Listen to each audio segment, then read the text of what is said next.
Okay, we're rolling. Everybody, welcome back to the How to Podcast series. I get to meet some of the most amazing people in the world through podcasting. I have been on Clubhouse for a long time and loving the podcasting morning chat. And there's one amazing human being in this world named Marc Ronick. And Marc is the host. He brings community to Clubhouse. He brings community to podcasting. He serves his community well. I'm coming home from work in the morning listening to the show, so I can't always jump up on stage, but I love how Marc builds into people. Just celebrated over 500 released episodes. He's done way more Clubhouse rooms than that in the history of the show, and it's an honor to have time with Marc.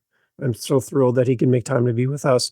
If you've never listened to the Podcasting Morning Chat /show, which we'll talk about more of that, you have to go and follow this community. You will find the nicest people in the world, and it all is a reflection on the humility and the love that Marc has for his community. So, Marc, welcome to the show. Glad to have you here. Wow, that could be one of the best intros I've ever had, Dave. Thank you so much for that. That really, it was heartfelt, and I did feel that. So thank you. It really means a lot. Thank you. You just continue to show up, Marc, and I love that about what you do. You make us laugh with all the fun things you do. We have a nice cast of characters as part of the Clubhouse room and the Podcasting Morning Chat.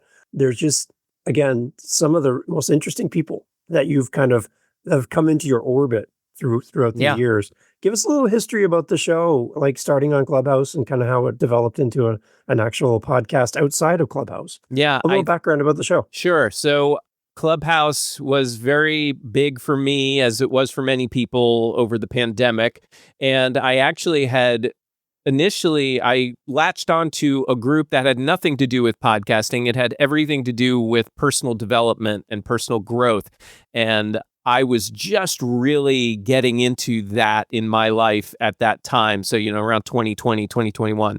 And that particular Clubhouse room happened actually 7 days a week. So and I was doing that for, I want to say a year and a half, around something like that, maybe a year or so. And so I was developing this habit of showing up every morning. It was actually 6 a.m. My show we've been doing at 7 a.m. And so I started developing that habit. And when that group went away, I found that there was this hole that needed to be filled for me. I got used to doing that thing in the morning, and I found it very helpful to have some kind of personal development group that I could work with first thing in the day. It was, and especially coupled with my usual morning routine that I do also for personal development, it was a nice fit. So when that went away, I wanted something to do.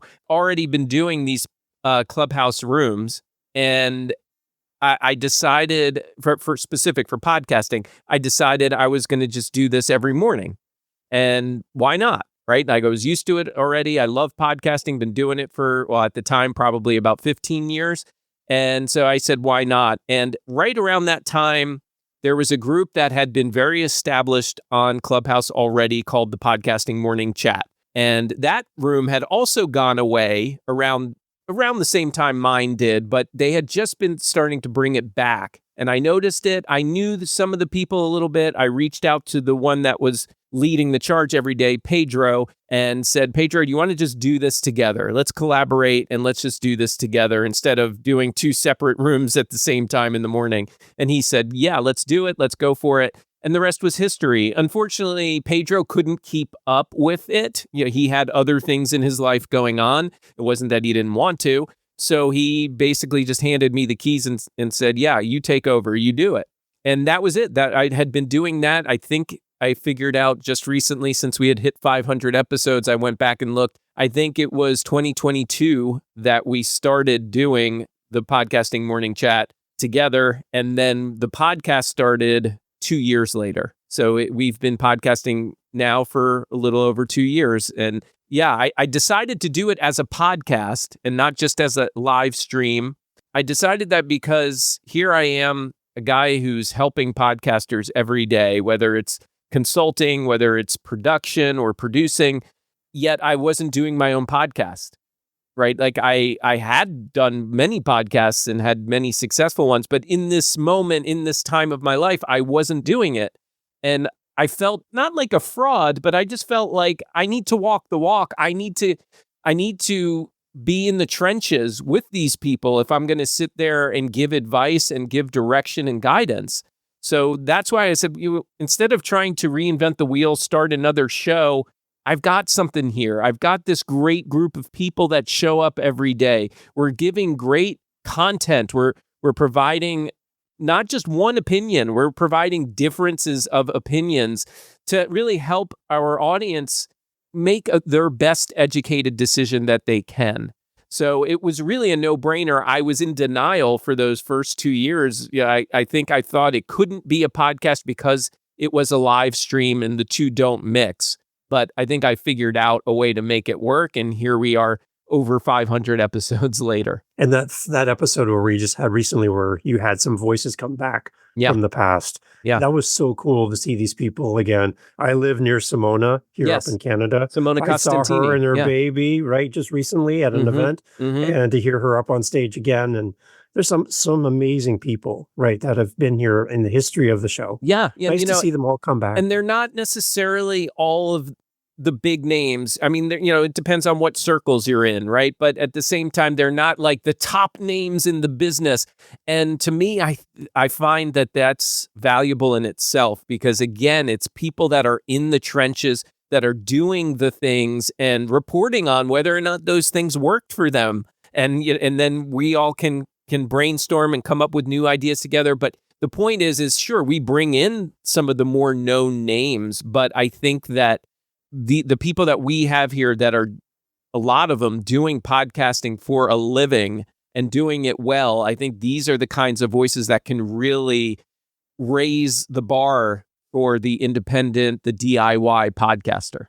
And the one thing I do want to mention too is there are big names in podcasting that have been kind of pulled into our universe as part of the show as well. James Cridland, Dave Jackson, Sam Sethi, like people are showing up Alex that Sanfilippo. Are just kind of wanting to be, right? Yeah. Amazing people have found the show as well. Oh, yeah. Yeah. And that's really my vision for this show. And it's slowly starting to form. It's really to be that hub for podcasting. It's to be that place, that space that people can go to, that they know that they can rely on and show up and find community every day whenever they want it. That's really what I'm trying to build here. So I kind of on that same tone then, Mark, for somebody who wants to build a community around their show.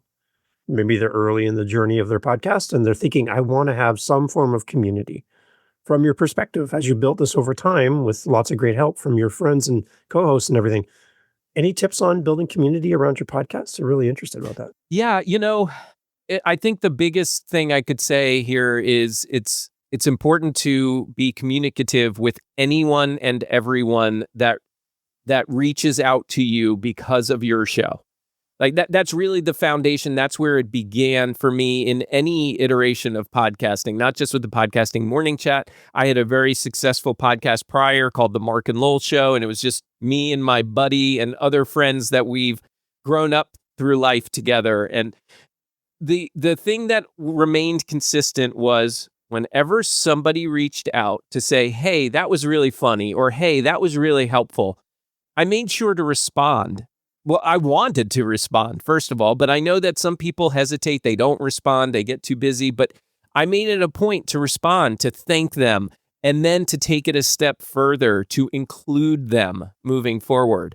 If I have a new idea for a new segment or what have you, I'll ask that person that reached out to me that told me they liked the last episode and say, hey, what do you think about this? Right? I'm getting them involved. And it's a slow build, right? And I think that's why incorporating also other elements like doing a live stream. Yes, we were doing it for the longest time, just audio only on Clubhouse, but now we've also factored in video to this too. But the point is it's another channel for a community or potential community to connect with me and to have that instant back and forth with them. And I think that goes a long way too. So yeah, I mean, there are lots of different ways we could go with this. And I would say the first one is to, like I said here at the top, be communicative, talk with these people, learn about who they are, what makes them tick, show genuine interest in them, and then invite them back for more. And oftentimes those people, at least in my experience, become the community leaders. Those are the people that we brought back recently on our 500th episode, the people that show up currently every day. These, for the most part, were people that first started as listeners.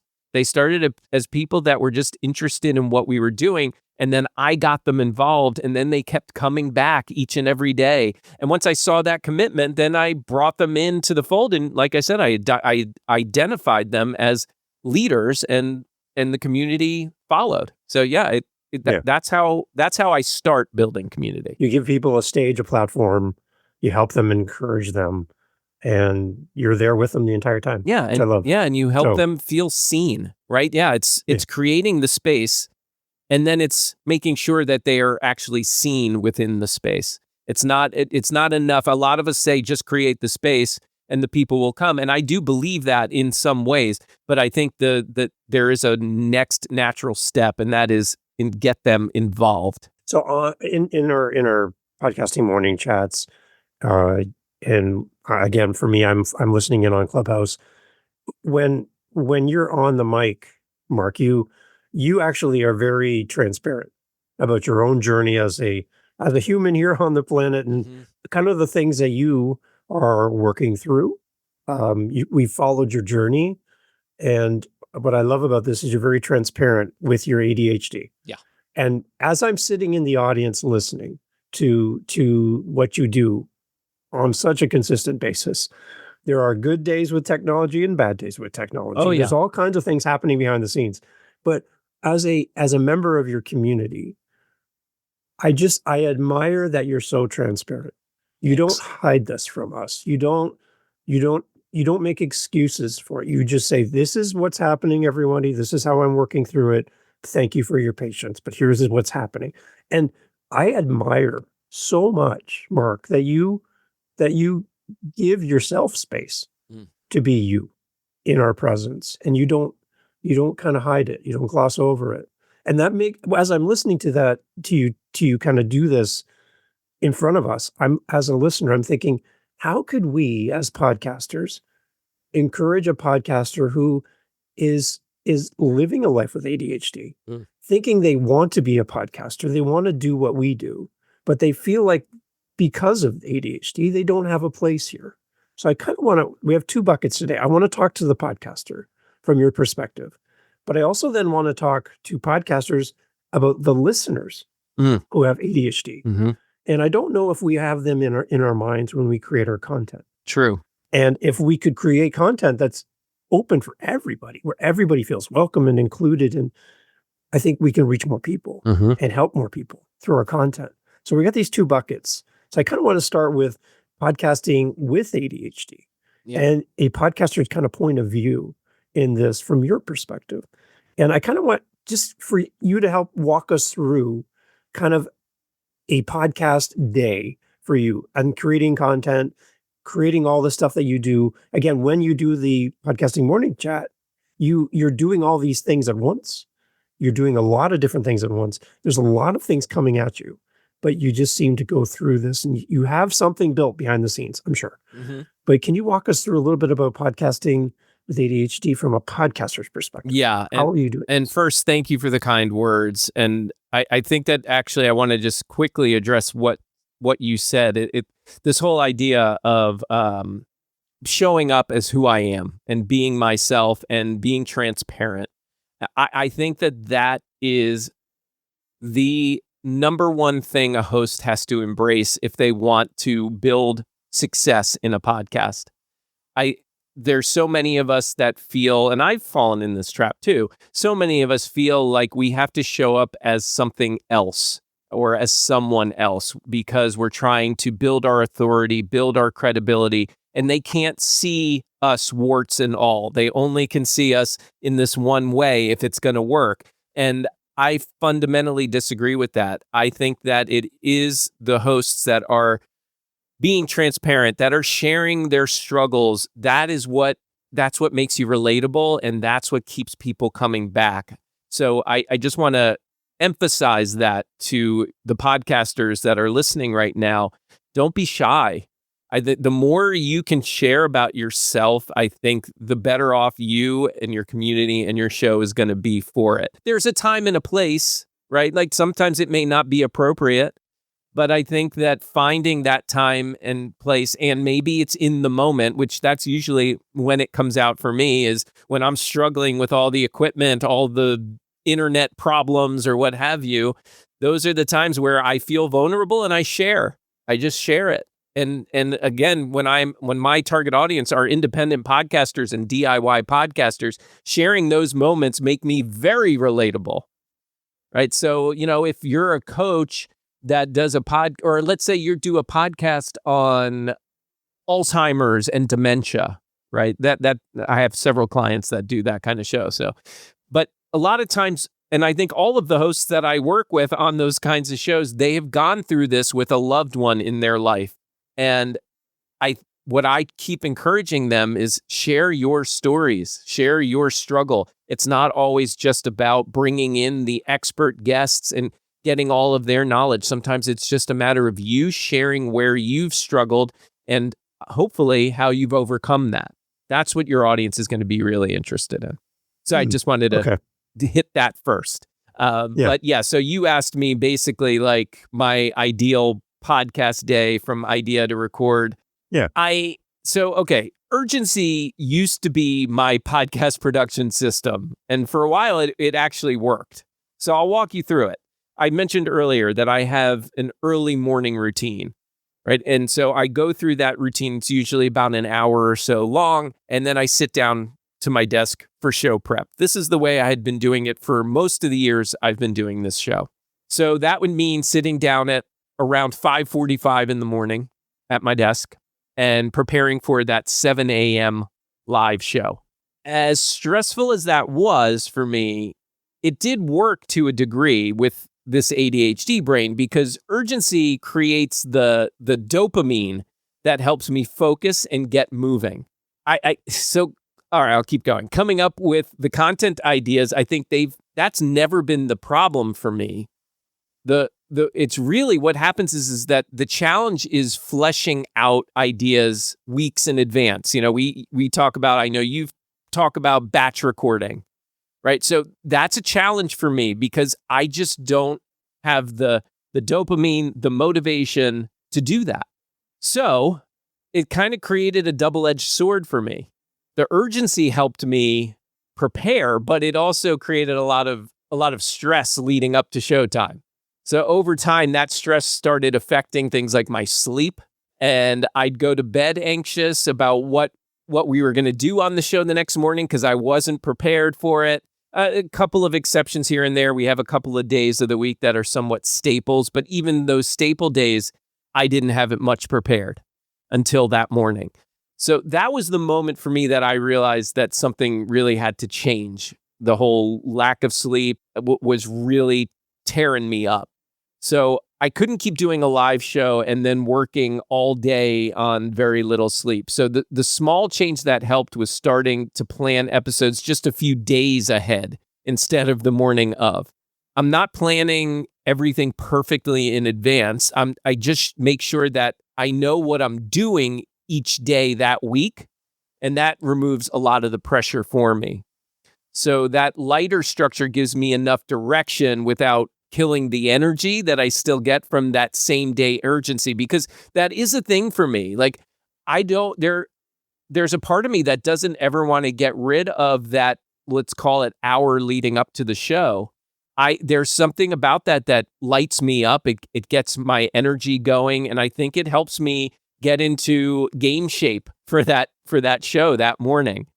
So that's why I found this compromise here of just planning a few days in advance, at least knowing what the topics are, theming out the days each week. Those kinds of things just helped calm me down and have a plan. So for me, the sweet spot I'd say is having that little bit of structure ahead of time with just enough pressure left in the day to keep my ADHD brain engaged. That's just kind of my process, and it's been changing here lately. So that was top of mind. Okay, and that whole idea of batching, I think that's a good lesson for everyone that talks about podcasting, that batching might not work for everybody. Yeah. So if you feel undue pressure to batch record your podcast because it's popular and everybody says they're doing it, then you feel like you're behind. Hmm. You're like, well, I can't do that in my current workflow. Right. That doesn't work for me. Yeah. And now I feel like I'm not performing at the same level as other podcasters. And then I get down on myself for not being able to do what seems like everyone else.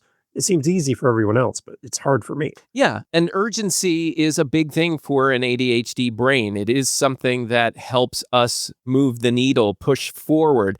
And what's hard for me, I've worked with a lot of coaches. I've gotten a lot of advice from friends and colleagues, and a lot of people talk about, well, you just got to prepare ahead of time, backtrack, plan it a week in advance, sit down and do that. And I can't trick my brain into thinking there's urgency if I'm working on it 2 weeks, 3 weeks in advance. My brain knows this is not urgent right now. And where I have ADHD, it is focusing on more of the urgent things that needs to get done today instead of planning for that show 3 weeks in advance. So it's just physically for me, literally physically, because it's just the brain chemistry. I can't do it that way. That's so interesting. Yeah. And I also love how you pulled in other people on the show. Yes. Like Ralph and Jonathan and DR and others to help kind of do segments or in complete day, like where they kind of run the show and you're there as more of a supportive element, then and you can kind of decompress a little bit and let someone else carry the weight here and there. I love how you've done that. That makes more sense too now as I listen to you explain this. And, and I'm sure we'll talk about this more, but there's also having all these people at my side supporting me and supporting this show. That's also, there's this element of accountability there for me. I show up differently. I show up better. I'm more motivated because I feel this responsibility. I have these people there that are showing up for me, most of them just because they want to support. They want to support me. They want to support the podcasting community. And so that responsibility is enough for me to say, yeah, I'm going to keep doing this every day. I'm going to show up every day. Having an accountability partner or partners is another key ingredient to a successful ADHD brain. What can derail you as a podcaster with ADHD? What misdirects you or kind of bogged you down? Yeah. With an ADHD brain like mine, the thing that I think derails a podcast project fastest is the moment excitement turns into pressure.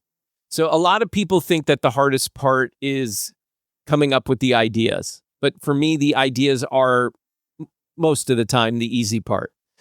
The harder part is what happens when it's time to execute, especially if the project feels new or unfamiliar or maybe even just feels really important.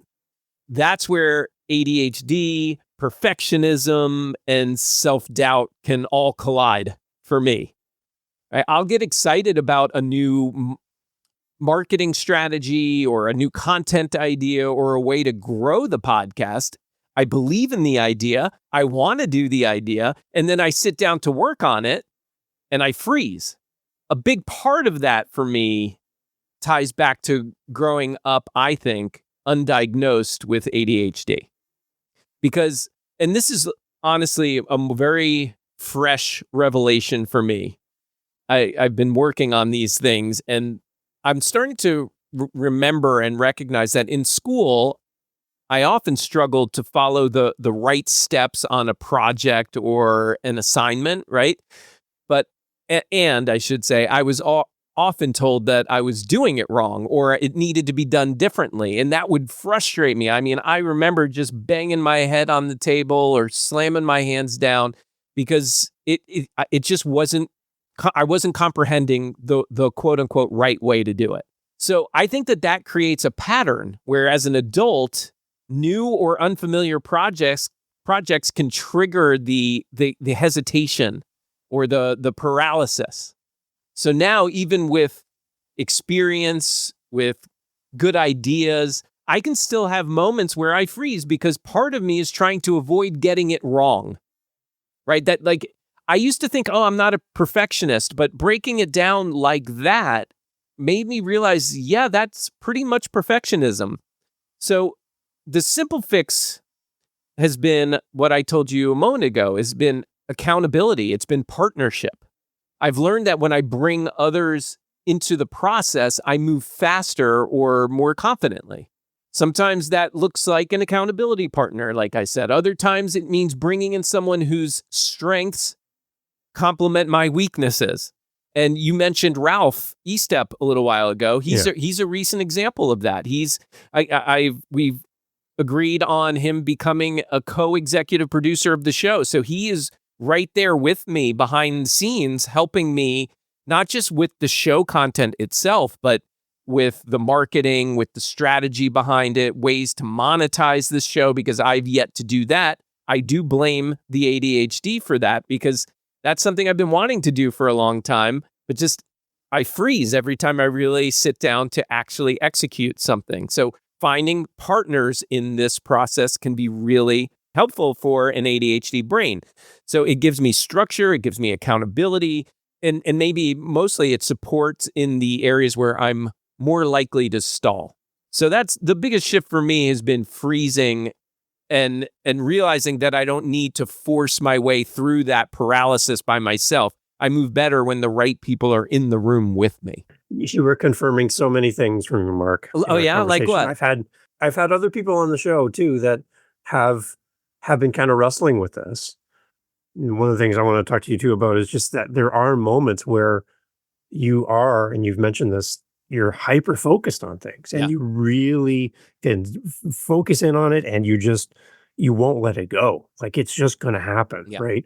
For some of the people I've talked to, it doesn't seem to be predictable when this moment will happen. But when it happens, it's like blinders on. I can't see or think about or deal with anything else in the moment. I got to get this thing done. Yeah. And you lose track of time. You lose track of yourself. You're like, I don't think I've eaten today, but I got this thing done, right? I'm really into this right now. Yeah. Does that show up for you then as well? Hyperfocus? Yeah. Hyperfocus shows up all the time. And I'm sure I'll have plenty of examples of that throughout this interview. But yeah, and hyperfocus can be a great thing for somebody as well. That, like you said, I mean, there are times where once I do have the momentum, once the dopamine is flowing, I get locked in, and the next thing I know, 2-3 hours has gone by and I didn't even realize it. I think actually I just saw a video on Instagram or something today where a guy was just talking about how he sets every day when he sits down to work, he sets an alarm that goes off every 10 minutes just to be able to identify that 10 minutes have gone by, because he has ADHD and he has that time blindness and that hyperfocus. And it's just helpful for him to have those reminders like, okay, another 10 minutes has gone by, so that he doesn't get too far down that rabbit hole where everything else suffers. When you find yourself coming out of this hyperfocus, is there kind of like a decompression type thing where you just kind of like, you need to take a break, you need to walk away from this for a while and then come back? Yeah. So Dave, because I've shared this on the show, I used to take Adderall, and I had to stop taking that medication for the ADHD because my blood pressure was skyrocketing. So I had to get off of that. And these are like newer discoveries over this past year. So, and before I continue to answer the question, I'm having an ADHD moment right now. Can you ask me the question again? Sure. I love. See, everyone, as you listen to this, that's exactly what Mark does in front of us. But he is so open and honest about that. And while I'm sitting in the audience on Clubhouse, Mark, and this happens, I'm just like, I need to talk to Mark about this. I need to understand so we can help more people. So exactly what you're doing. So you have these moments of hyperfocus, you come out of it, decompress, walk away. Do I take a break? Can you just jump? Yeah. Can you just jump from one hyperfocus moment to another hyperfocus moment? Or do you need a break? I used to be able to do that with the ADHD. I was able to just kind of move right into the next thing with the Adderall. But now I have to walk away. I just can't focus on anything else until I've taken a break. And it doesn't necessarily need to be an hour-long break. Sometimes it does. Sometimes I do. I've been, again, this is all foreign territory to me. So like these breaks, I still have like guilt sometimes when I take those breaks because I feel like I got to hustle. I got to keep working. But what I'm finding is that the breaks really do help me reset.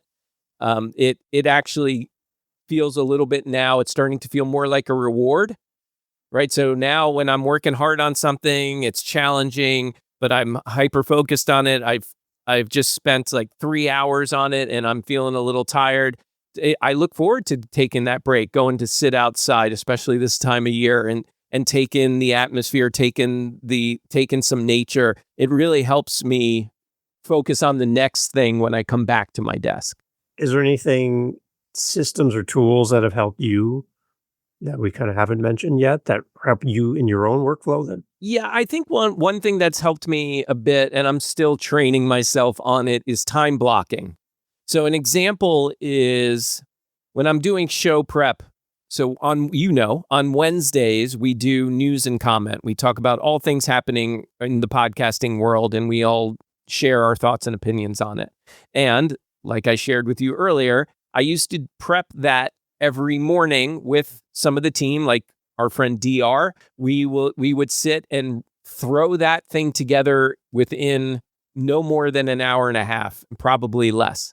So now I recognize I can't keep doing that. I can't do that to DR anymore. So what I've done is I've blocked out 2 hours every Tuesday. And actually, DR usually virtually joins me in this process. But blocking that time out every Tuesday to sit down and just get started, that in itself has been very valuable to me. So yeah, I think it's, and again, it's putting it in my calendar, blocking it off every single week. And now I'm starting to do that with other projects as well.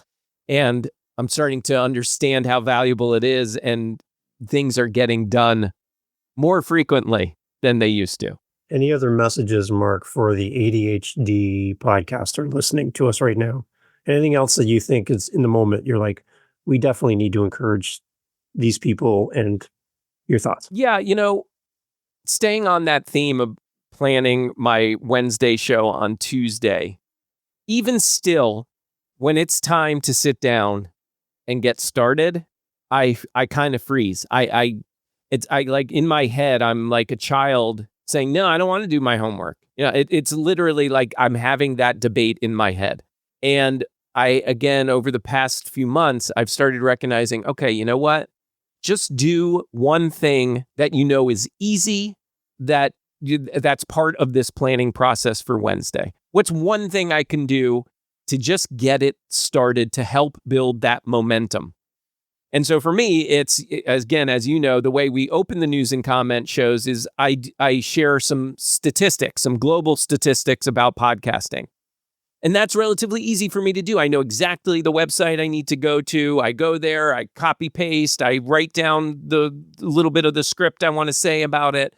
And the next thing I know, that little small win created the momentum, because once I'm in motion, I usually drop into that flow state, that hyper focus, and I get focused on the full project. At that point, I'm working from momentum instead of worrying about how big the project feels. And a lot of times I realized the task wasn't nearly as overwhelming or time consuming as I built it up to be in my head. And just to be clear, yes, I know that I do this same thing every single Tuesday, but for whatever reason, the ADHD kicks in and it tells me that this is overwhelming, this is time consuming, and I don't want to do it, right? But again, I create the momentum by just doing something easy. And so for me, hyperfocus works best when I stop waiting to feel ready and I start with the part that feels easiest to enter. Let's do a palate cleanse, as I've learned from you, Mark. The Empowered Podcasting Conference is coming up. It is. This is the third year for this event, and it's been born out of the community that you've been building for a long time.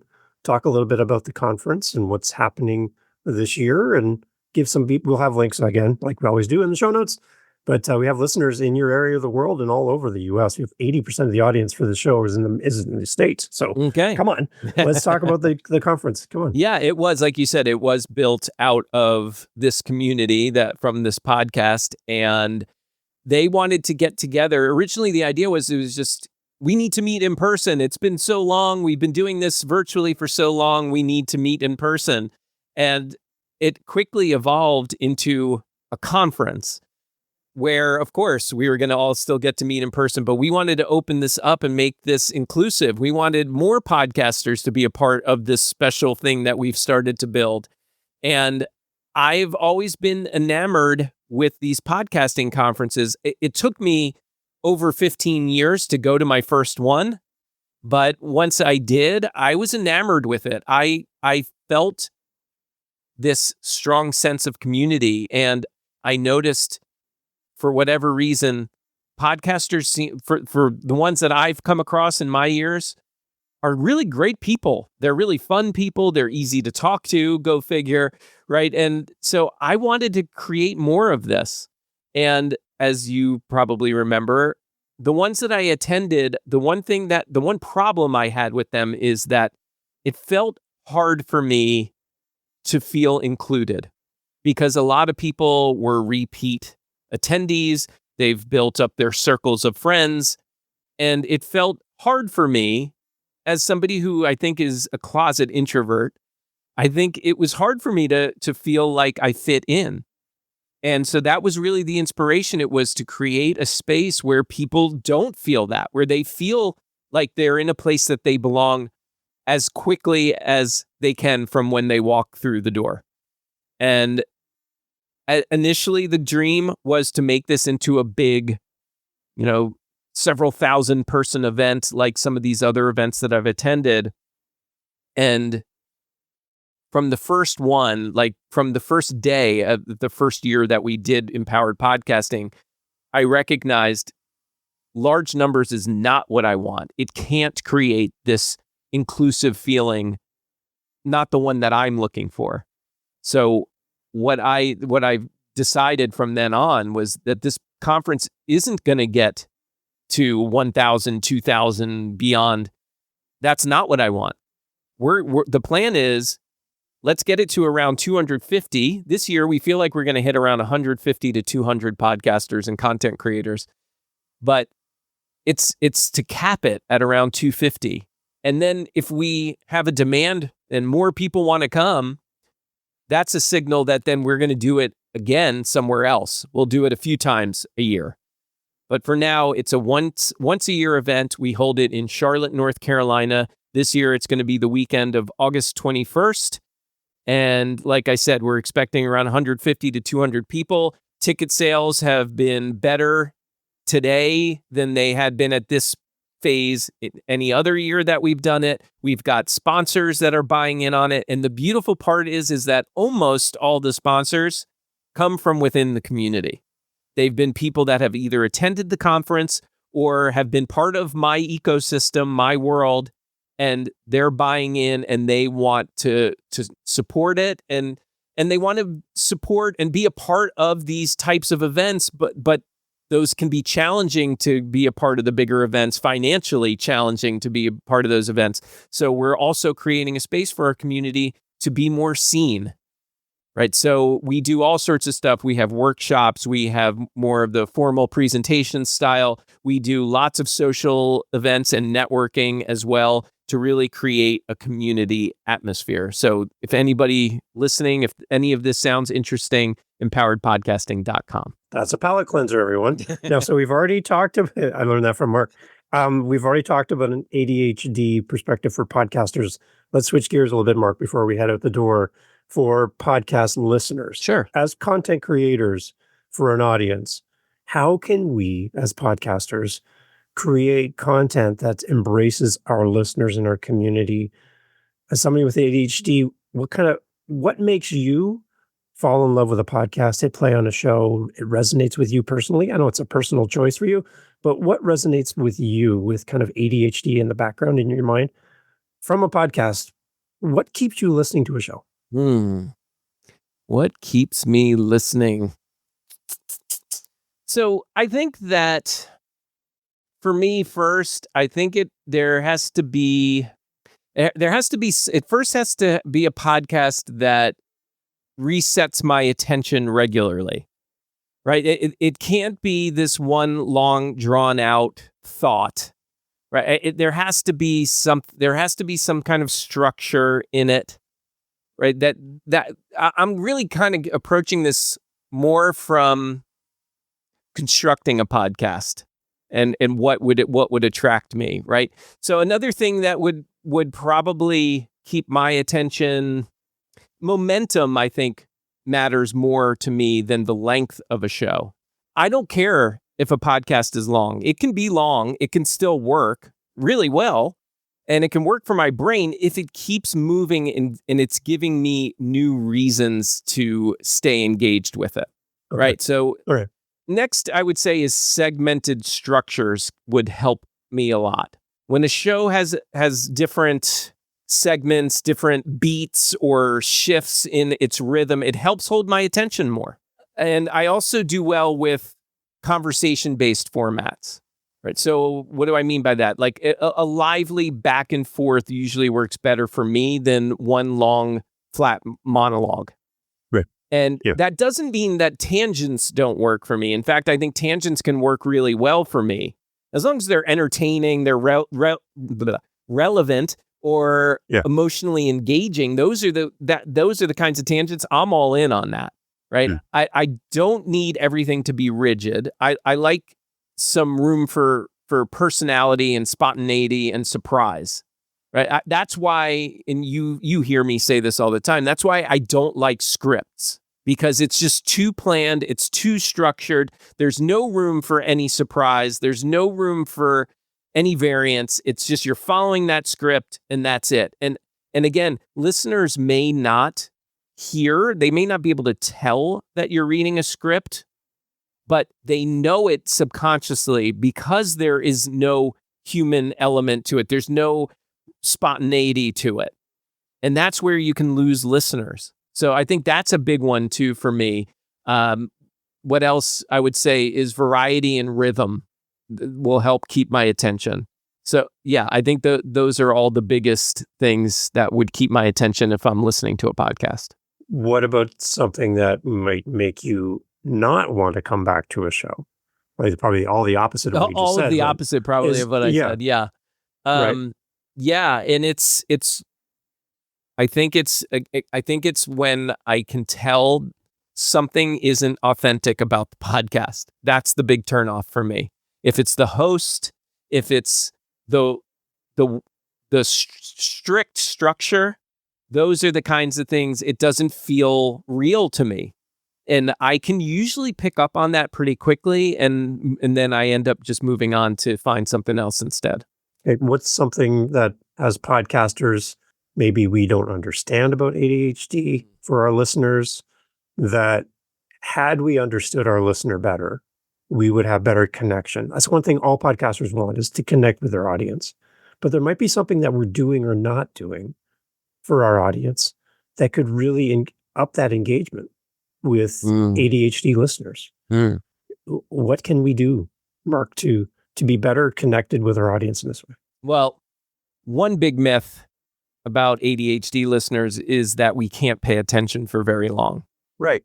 My experience is that we can pay deep attention, and I think we've talked a lot about that today, for a long time when something's truly engaging.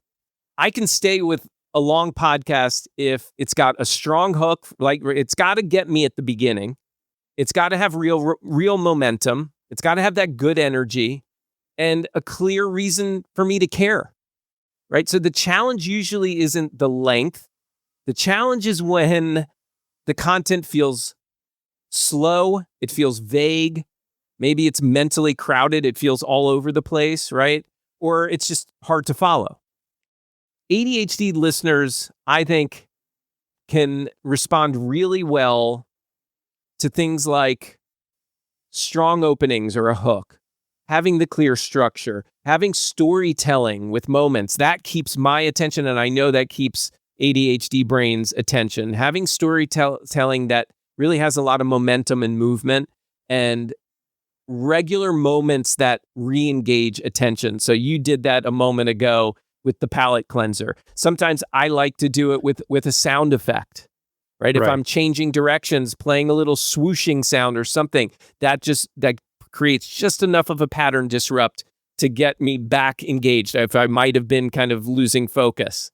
So finding those little ways to re-engage your audience is really important. And honestly, those things make podcasts better, I think, for a lot of people, not just ADHD listeners. Right. So when podcasts embrace those traits, or I should say podcasters embrace those traits, they're creating a show that feels more dynamic, it's more accessible, and it's easier to just stay with. That can absolutely help grow a show because you're making the experience more engaging for a broader audience. So the more clearly and dynamically you communicate, the more likely people are to stay with you. And ADHD listeners are a great reminder of that. We said it before we actually hit record on this, that very thing, that if you can structure a show that appeals to an ADHD listener, you're going to appeal to a much broader audience.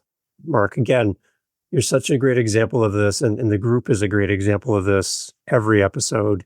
You're doing exactly what you've been talking about. You have those moments within your show. You have different beats, you have the swooshes, you have lots of engagement happening, which keeps everybody engaged.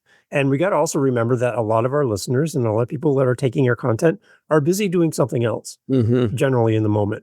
They're driving, they're walking their dog, they're outside sitting on the porch, enjoying nature. They're doing something else in the moment. So their attention is sometimes diverted somewhere else. Yeah. So anything we can do, like you've mentioned, brings people back to the content.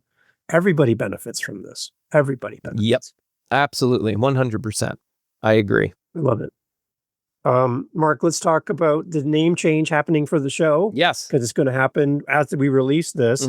I know and love the podcasting morning chat. It's in my brain. Yeah, It's all that too. stuff. Right now, there's this shift happening and a possible time change you mentioned recently as well. Let people know first more about the show, how we can find the show on Clubhouse, on YouTube, all of that fun stuff, the website for it on Podpage, and just a little bit more about the change that's coming up. Yeah. So yes, podcasting morning chat worked really well for all these years, and especially well for a format like Clubhouse, which is live streaming audio. And I feel like we're just growing up as a podcast. And the word chat to me just feels a little too light. And it doesn't quite say what we are, because we really are and have become a morning show. So I went through a couple of ideas, a couple of iterations. Good Morning Podcasters was a big one that I was leaning toward at some point. I do too. I still like it. And I think the reason why I didn't go with it was out of respect for the original name. And and Ralph will tell you this because he pushes me and I push back a lot. I'm very sensitive to change, but specifically creating change for my audience, because in all of my years, 20 plus of podcasting, anytime I've made a significant change in my content, in my podcast, I hear about it. And it's usually not all positive. It's usually a lot of negative. And people just don't like change. The thing I used to reference all the time, Facebook used to change in its early years all the time. It used to change its layout constantly. It's like 2 months of this, and then all of a sudden it's changed to that. And people, you would see it on your feed all day long, all week long, people complaining. And that was the kind of thing that I would deal with when I would make changes too. So I wanted to do something that honored the name, but also shows that we're growing up a little bit. So that was really the big catalyst for the name change.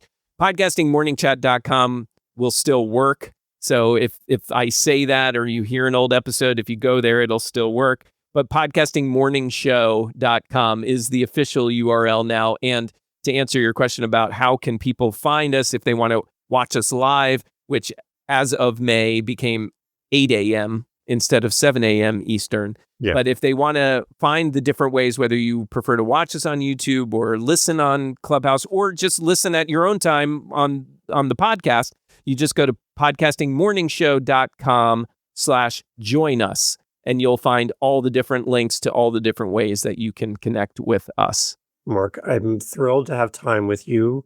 I reached out and you said yes, and I was so excited that we can connect on this on behalf of the community. And I know that everybody in the community would love to have this opportunity to say this to you, Mark.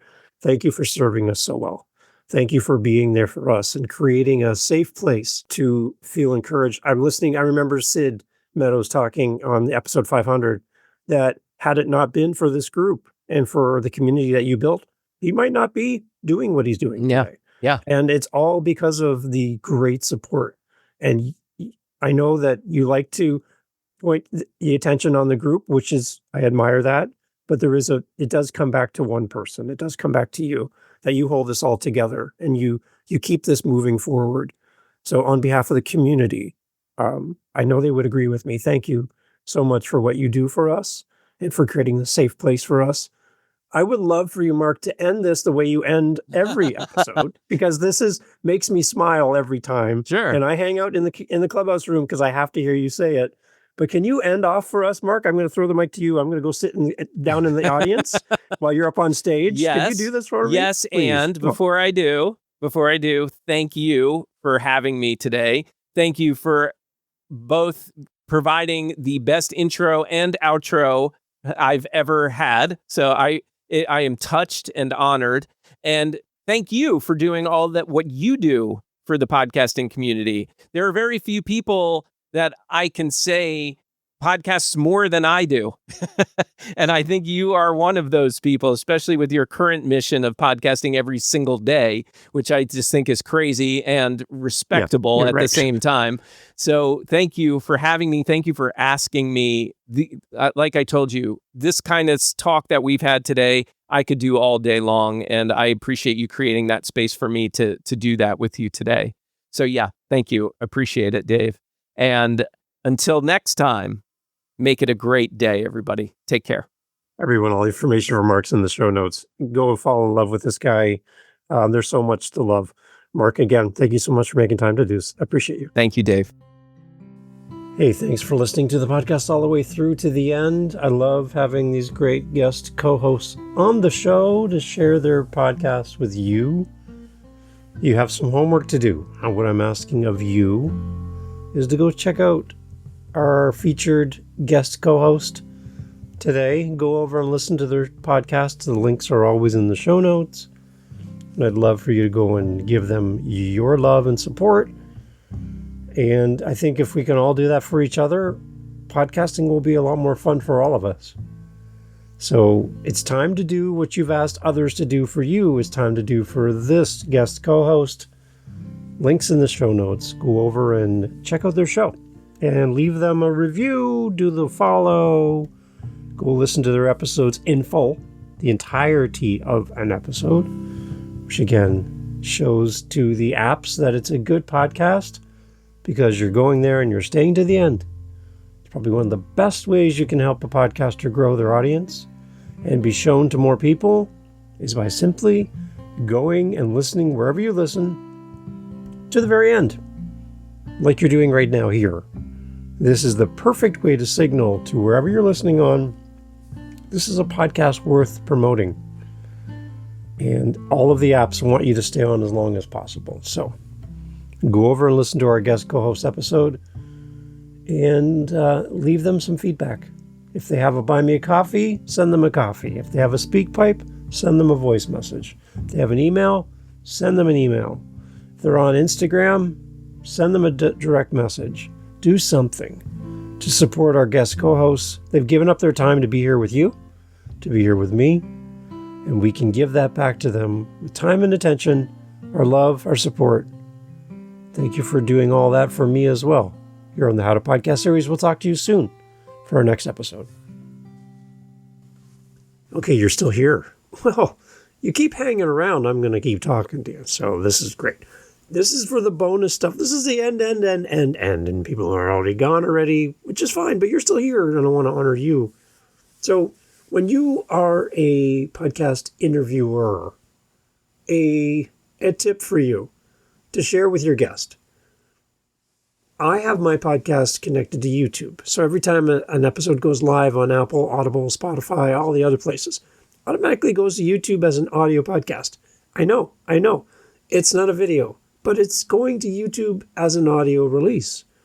And you're like, well, Is it really worth the effort? Is it really worth the squeeze? Well, I'll put it this way. Living the Next Chapter, my author podcast, it's been around for over 3 years and well over 2,700 watch hours for an audio podcast on YouTube, which sounds counterintuitive. Like it shouldn't be like that. It should be, not as good as it is for watch time, but it's doing really well. It's clicking around really well. Connecting your podcast to YouTube allows you to get your guests to do something that they can't do everywhere else. And that is to jump into the comment section on their episode on your show. So it goes out. So this episode from Mark's episode is going to go out. So for Marc, for example, to show up in the comments for this episode on YouTube is a great way for the audience to then have a conversation about Marc with Marc. And I don't even need to be there. It's like there's an open door for your guest to talk to the people who are talking about the guest on that particular episode. So encourage your guests to go and check out the comments or leave their own comment. Start the comment thread by introducing yourself in the comments. Now people can talk to you directly. The guest doesn't need the host to talk to the community listening to or watching on YouTube. That's one thing. Second thing, encourage your guests and I encourage all my guests, create a playlist of all of the places you've ever been a podcast guest before. And if you're just starting, this is easy to start. Start right now. Just go in to your YouTube channel. Any YouTube channel can be created simply by creating a Gmail account. It gives you a free YouTube account. It's all attached. It's all part of the system. Create a YouTube channel if you don't have one. Go in there, create a playlist. If you don't have any idea what I'm talking about, reach out to me, howtopodcast.ca. We'll walk through this together. Create a playlist and then go back in your emails, find all of the places you've been a guest. Find the YouTube version of your interview on that particular show and add it to a playlist. That's all you're doing. It's like when you click the button, save watch later or save to playlist. That's all you're doing. You're creating a curated list of all of the places you've ever been as a guest.